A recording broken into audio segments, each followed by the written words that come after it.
दोस्तों, आज हमारे देश का 80वें नंबर का स्वतंत्रता दिवस है। और इस स्वतंत्रता दिवस पर मैं आपको एक भारतीय जासूस की कहानी सुनाने जा रहा हूँ। इसे एक सच्चे देशभक्त की भांति सुनिए, क्योंकि इस कहानी के अंदर जो मुख्य रोल है वो एक महिला है। वो एक कश्मीरी पंडित है जिसने भारत के लिए जासूसी करने के लिए अपनी पूरी की पूरी जिंदगी दांव पर लगा दी थी। मैं बात कर रहा हूँ एक महिला की, जिसने भारत के लिए जासूसी करने के लिए एक पाकिस्तानी सैनिक परिवार में शादी की और अपनी पूरी जिंदगी भारतीय सेना के लिए उस वॉर के टाइम पर जासूसी के लिए लगा दी। यहाँ पर ये जो कहानी है वो 1971 के भारत पाकिस्तान युद्ध के दौरान एक कश्मीरी महिला की जासूसी मिशन पर आधारित है। पूर्व भारतीय नौसेना अधिकारी और लेखक हरिंदर सिक्का ने अपनी किताब कॉलिंग सहमत में इस महिला को सहमत नाम दिया है। सिक्का के अनुसार यह कहानी एक वास्तविक महिला से प्रेरित है, जिसे 1971 युद्ध के वर्षों के बाद खोज निकाला था। इस किताब पर 2018 में मेघना गुलजार की फिल्म राजी भी बनी है, जिसमें आलिया भट्ट ने ये जो किरदार है मैं महिला का वो किरदार निभाया है। कहानी का सबसे नाटकीय हिस्सा है वो आईएनएस विक्रांत से जुड़ी खुफिया जानकारी का दावा करता है। महिला की असली पहचान आज भी गुप्त रखी गई है। यानी सबसे अधिक जो इंटरेस्टिंग है वो ये है कि इसमें बताया गया है कि महिला ने किस प्रकार से आईएनएस विक्रांत को पाकिस्तानी हमले से बचाया। और आज भी इस महिला की जो जानकारी है वो पूरी तरीके से गुप्त है, क्योंकि उस महिला की प्राइवेसी आज भी बहुत ही ज्यादा अहम मानी जाती है। इस महिला ने न केवल पाकिस्तानी परिवार में शादी की, बल्कि भारतीय सेना के लिए वो महत्वपूर्ण जानकारी, सूचनाएं भी पहुंचाई जो भारत के लिए उस वक्त बहुत ज्यादा जरूरी थी। कहानी में इस महिला को आप इस प्रकार से देख सकते हैं कि एक खतरनाक मिशन के लिए तैयार एक भारतीय कश्मीरी महिला पंडित।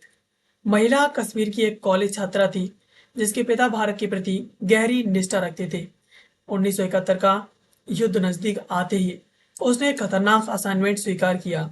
उसने एक वरिष्ठ पाकिस्तानी सैन्य अधिकारी के बेटे से शादी की और उसके परिवार में रहने लगी।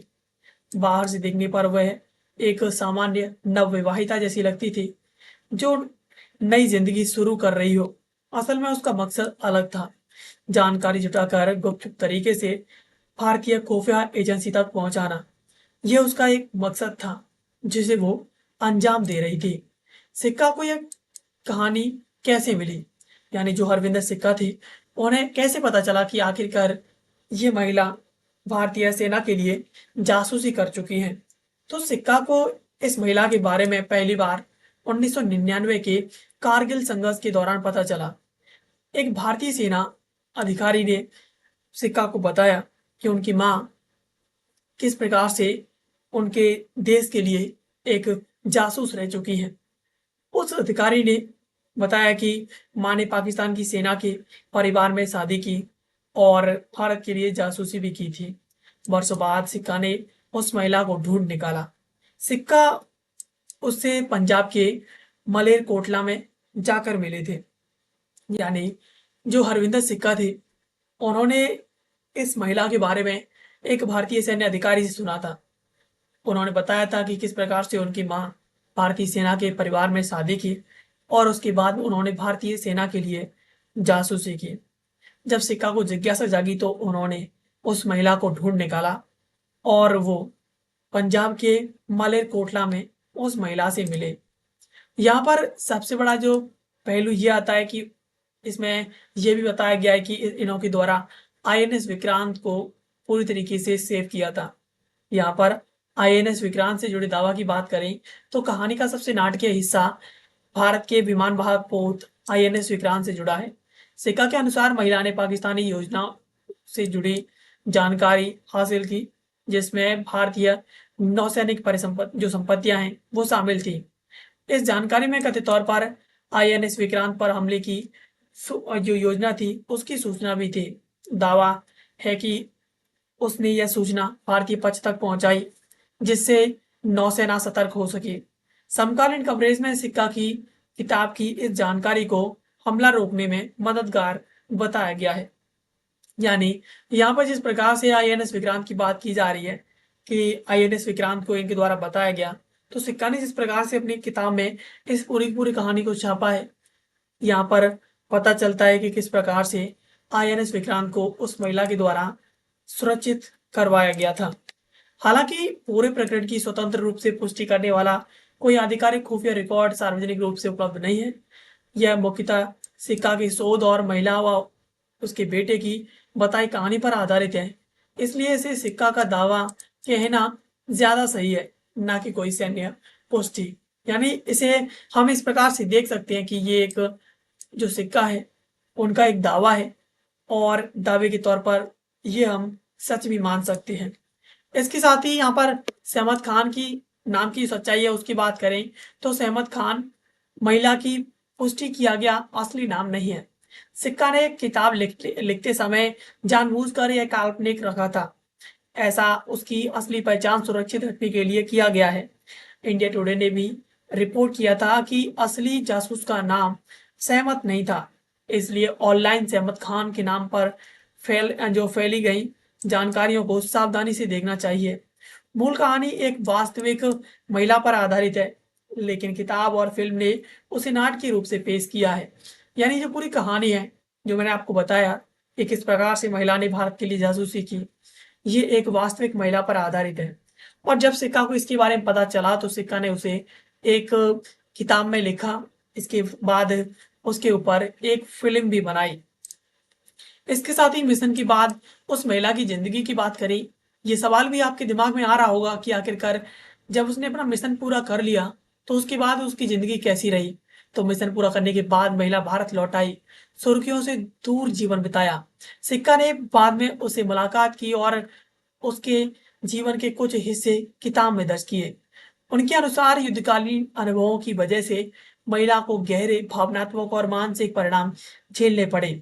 उसकी कहानी सिर्फ रोमांच या ग्लैमर की नहीं, बल्कि डर, त्याग और अकेलेपन की भी है। उसे जासूसी के परिणामों के साथ जीने का बोझ भी वहां पर उठाना पड़ा।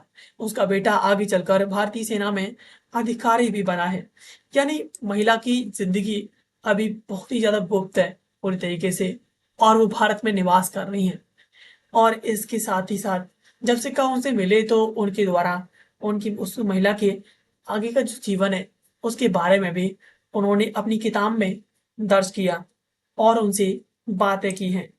अब किताब से राजी तक, जो फिर राजी फिल्म है उस तक की बात करें तो कॉलिंस अहमद किताब के प्रकाशन ने इस अनजान कहानी को बड़े पाठक वर्ग तक पहुंचाया। मेघना गुलजार ने इसे साल 2018 में फिल्म राजी के रूप में पर्दे पर उतारा। फिल्म में आलिया भट्ट और विकी कौशल ने मुख्य भूमिकाएं निभाई। फिल्म ने लाखों दर्शकों को महिला की एक काल्पनिक रूप से प्रस्तुत जासूसी यात्रा से परिचित कराया। महिला ने कभी वर्दी नहीं पहनी, न युद्ध क्षेत्र में खड़ी हुई और न ही उसे कोई सार्वजनिक सम्मान मिला। उसकी असली पहचान आज भी सुरक्षित है। उसकी कहानी सिक्का की किताब और उन लोगों की बातों के जरिए जीवित है जो उन्हें जानते हैं। तो ये एक ऐसी भारतीय महिला थी जिन्होंने बगैर किसी को बताए भारतीय खुफिया एजेंसियों के लिए पाकिस्तान के अंदर रह करके एक तरीके से कह सकते हैं कि अपने आप को, अपनी जिंदगी को खतरे में डाल करके भारतीय सेना के लिए, भारतीय खुफिया एजेंसियों के लिए जासूसी की, और जासूसी करके पाकिस्तान से वो सभी इंफॉर्मेशन भारत तक पहुंचाई, वो सभी जानकारी भारत को दी जो भारत के लिए खतरनाक थी। और इसमें आईएनएस विक्रांत पर जो हमला होने वाला था वो इसमें सबसे बड़ी अहम है कि किस प्रकार से इस महिला के द्वारा आईएनएस विक्रांत को सुरक्षित करवाया गया। अदरवाइज पाकिस्तान कुछ इस पर अटैक करता और यहाँ पर भारतीय सेना को बहुत ज्यादा नुकसान इसमें इस आईएनएस विक्रांत जो युद्ध पोत है उस पर झेलना पड़ता। तो इस प्रकार से किस प्रकार भारतीय एक महिला के द्वारा दुख झेलते हुए अपनी जिंदगी को दांव पर लगाते हुए किस प्रकार से भारत के लिए जासूसी की, ये उनके लिए, हमारे लिए, हमारे देशवासियों के लिए एक बहुत ही ज्यादा संघर्ष भरी कहानी है जो मैंने आपको आज की इस वीडियो में बताई। आई होप ये वीडियो आपको पसंद आई होगी। ऐसे वीडियोस के लिए आप हमें सब्सक्राइब कर लीजिए। मिलते हैं किसी अगली वीडियो में किसी नए और इंटरेस्टिंग महत्वपूर्ण टॉपिक के साथ। तब तक के लिए आप सभी का बहुत बहुत धन्यवाद।